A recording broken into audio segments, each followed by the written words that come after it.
Welcome to our channel. నమస్తే అండి. నమస్తే అమ్మా. ఎన్నికల ముందు వరకు చూసుకుంటే గనక సాక్షి ఛానల్లో కానీ సాక్షి పేపర్లో కానీ వాళ్ళకి ఇష్టం వచ్చిన రాతలు అయితే రాశారు. అంటే టీడీపీ అలా, చంద్రబాబు నాయుడు ఇలా, పవన్ కళ్యాణ్ వాళ్ళకి ఎలా కావాలనుకుంటే అలా రాశారు. కానీ ఇప్పుడు ఎన్నికల తర్వాత అంటే ఫలితాల రోజు నుంచే కూడా సాక్షి కనబడకుండా పోయిందనే చెప్పుకోవచ్చు. మరి ఇప్పుడు అసలు సాక్షిలో రేపు భవిష్యత్తు ఏంటంటారు సాక్షి ఛానల్? సాక్షి ఛానల్ పుట్టుకే అవినీతి పుట్టుక. తండ్రి అధికారాన్ని అడ్డం పెట్టుకొని దోచేసిన డబ్బులతో పుట్టిన పత్రిక, తెలుగు ప్రజల విషపుత్రిక సాక్షి. ఒక ధనార్జునుడు కోసం దాంట్లో మేజరు పెట్టుబడి పెట్టినోడు ఎవరంటమ్మా, నిమ్మగడ్డ ప్రసాద్. అంటే వాన్పెక్ భూముల కుంభకోణం అని ఒకటి ఉందమ్మా, ప్రకాశం గుంటూరు జిల్లాలో నిజాంపట్నం పోర్టులో. అతను కట్టబెట్టినందుకు మౌనంగా 854 కోట్లు పెట్టుబడి పెట్టాడు సాక్షిలో. అంటే జగన్మోహన్ రెడ్డి తండ్రి అధికారాన్ని అడ్డం పెట్టుకొని అడ్డగోలుగా దోచేసి తన యొక్క అవినీతి అంతా బట్టబలయ్యి ఈడీ సిబిఐ కేసుల్లో ఇరుక్కుంటే దాని నుంచి రక్షణ పొందటం కోసం ఏం చేశాడంటే ఒక మీడియాని అడ్డం పెట్టుకున్నాడు. తర్వాత ఒక పొలిటికల్ పార్టీ క్రియేట్ చేసుకున్నాడు. ఏ రోజు కూడా చెప్పడు నేను నిజాయితీగా సంపాదించినాను, నేను దొంగతనం చేయలేదు అని ఏ రోజు చెప్పడు జగన్మోహన్ రెడ్డి. కేవలం ఒక మతాన్ని కొండ బద్దలు కొట్టినట్టు నేను చెప్పగలనమ్మా. ఒక బైబిల్ బుక్ని అడ్డం పెట్టుకొని అతనేదో నేను క్రిస్టియన్లకి ప్రతినిధిగా, క్రిస్టియన్లకు ఓనర్గా, అది ఒకటి. రెండు, మతం వాదంకి వచ్చేలకు అది. రెండు వచ్చేసరికి మరొక కులాన్ని అడ్డం పెట్టుకొని అతనేదో ప్రతినిధిగా అలా చేసుకుంటూ ఉండటం వల్ల తర్వాత బీజేపీని బూచీగా చూపించి ముస్లిమ్స్ని ఈయనేదో ఎస్సీ ఎస్టీ మైనార్టీలకి ప్రతినిధి అయినట్టు వేల కోట్ల లక్షల కోట్ల ప్రజాధనాన్ని లూటీ చేసినటువంటి వ్యక్తి ఈరోజు బేల అరుపులు అరుస్తుంటే చాలా బాధేస్తుందమ్మా. ఆయన రాజకీయాల్లోకి వచ్చిన తర్వాత ఒక కొత్త వరడు సృష్టించాడు. సభ్యతా సంస్కారం సాక్షిలో పనిచేసే జర్నలిస్టులకు కానీ, సాక్షిలో పనిచేసినటువంటి ఆ యొక్క జగన్మోహన్ రెడ్డి చుట్టూ ఉన్నటువంటి వాళ్ళకి ఫస్ట్ సభ్యత తెలియదు, సంస్కారము తెలియదు, సిగ్గు లజ్జా కూడా తెలియదు వాళ్ళకి. ఈడి చేసి తిరగతరు. తర్వాత ఉచ్చి నీసాలు తెలియదు, మంచి చెడులు తెలియదు, నోటికి ఏదొస్తే అది మాట్లాడటం. తర్వాత ఎవరన్నా ఏమంటే అబ్బే మమ్మల్ని అన్ని అనిన్రే, మమ్మల్ని కొట్టెర్రే అంటం ఎందుకు, అనిపించుకోవటం ఎందుకు నేను అంటున్నాను. వాటిల్లో ఒక మహిళా మండలి చైర్పర్సన్గా ఉన్నది వాసిరెడ్డి పద్మ. ఒకే ఒక్క మహిళకే ఆ మహిళా మండలి చైర్పర్సన్. ఆంధ్రప్రదేశ్లో ఆడవాళ్ళకందరికి కాదు, అది భారతీరెడ్డి గారికి. ఆమె మహిళా మండలి చైర్పర్సన్ ఎవరికంటే ఒక భారతీరెడ్డి గారికి తప్ప. ఇంకొక ఉంది ఏరగంధం లక్ష్మీ పార్వతి. నంగనాచి మాటలు మాట్లాడతా, నైస్గా మాట్లాడతా, పొద్దులస్తం తనకిచ్చినటువంటి శాఖ గురించి మాట్లాడదు. చంద్రబాబు నాయుడిని ఆడిపోసుకోవటానికి ఆమెకొక పదవి, నెలకు 5 లక్షల రూపాయలు. తర్వాత ఆర్కే రోజా. ఆ రోజా పువ్వు ఇరబూసింది తెలుగుదేశం పార్టీలోని. తెలుగుదేశం పార్టీలో ఇరబూసి తెలుగుదేశం పార్టీలో రాజకీయ పాఠాలు నేర్చుకొని వద్దలు లేచి చంద్రబాబు నాయుడిని తిట్టడం, లేకి మాటలన్నీ మాట్లాడటం. తర్వాత కొడాలి నాని.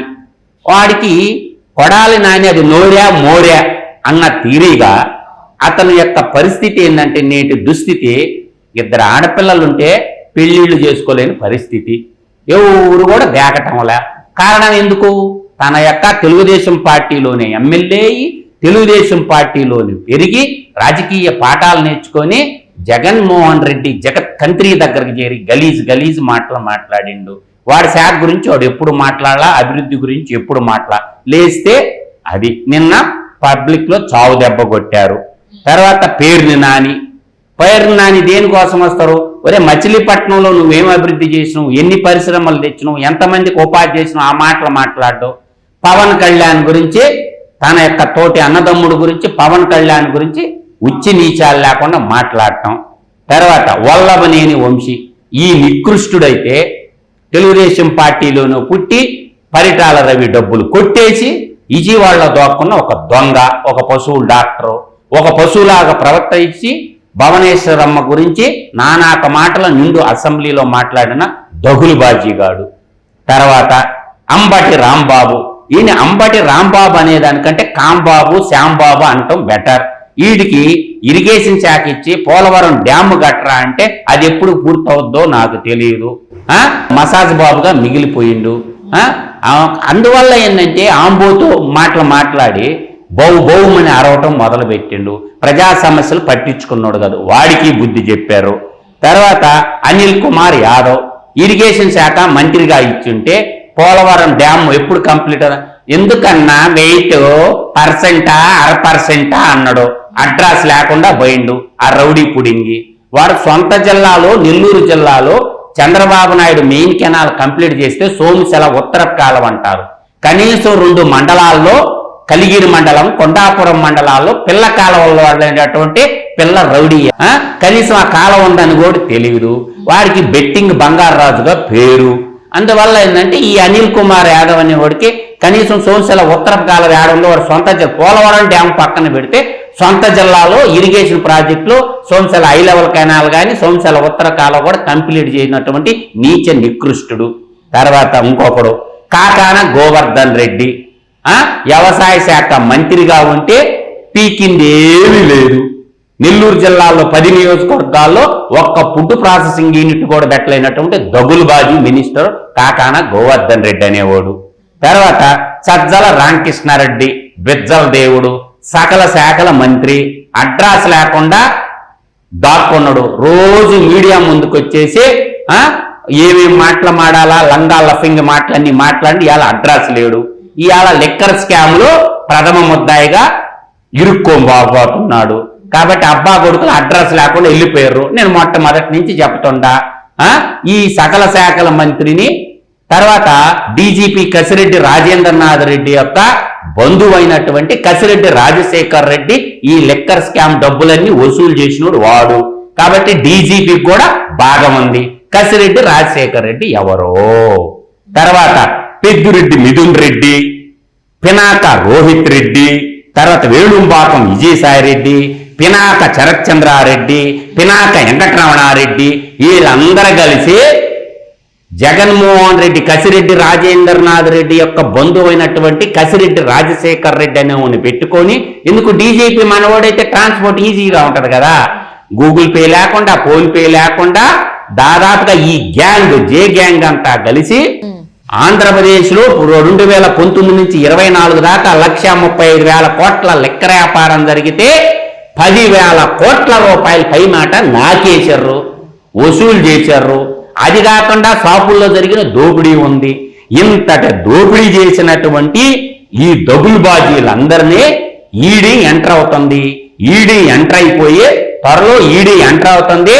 శ్రీకృష్ణ జన్మస్థానానికి నేను చెప్పిన ఈ లిస్ట్ అంతా త్వరలో జైలుకు బాబాతున్నారు, రాసి పెట్టుకోండి. అందువల్ల దేవులపల్లి అమర్ అనే ఒక గాండుగాడు, వాడు సాక్షి మీడియాలో నేతల జాతి మీద 100 కోట్లు నొక్కేసిండు. తర్వాత కేఎస్ఆర్ అని ఒకడుంటాడు, వాడి మీద కూడా సిఐడిలో కేసు నమోదు కాబోతుంది. ఆ తర్వాత ఈశ్వర్ గాడు నోటుకొచ్చినట్టు మాట్లాడిండు. జర్నలిస్ట్ సాయి అని ఒక దుర్మార్గుడు ఉన్నాడు. పీడీటీవీ జానీగాడు ఒకడు. వీళ్ళందరూ నోటికొచ్చినట్టు ఉచ్చి నిషాలు మరిచి మాట్లాడారు. వీళ్ళందరి మీద సిఐడిలో కేసులు నమోదు కాబోతుంది. అందువల్ల కొమ్మినేని శ్రీనివాసరావు పెద్ద పెద్ద ప్రగల్భాలు పలికిండు. వాడు దోషేసిన సొమ్ముకి లెక్కాపత్రం చెప్పరా అంటే చెప్పటంలా. నేను చెప్పిన ఈ లిస్ట్ అంతా దోచుకున్నోళ్లే, మొత్తం కక్కిస్తాం. దేవులపార్ల అమర్ అనే గాండుగాడికి 100 కోట్లు తిన్నాడు. రారా బిడ్డ అంటున్నాం.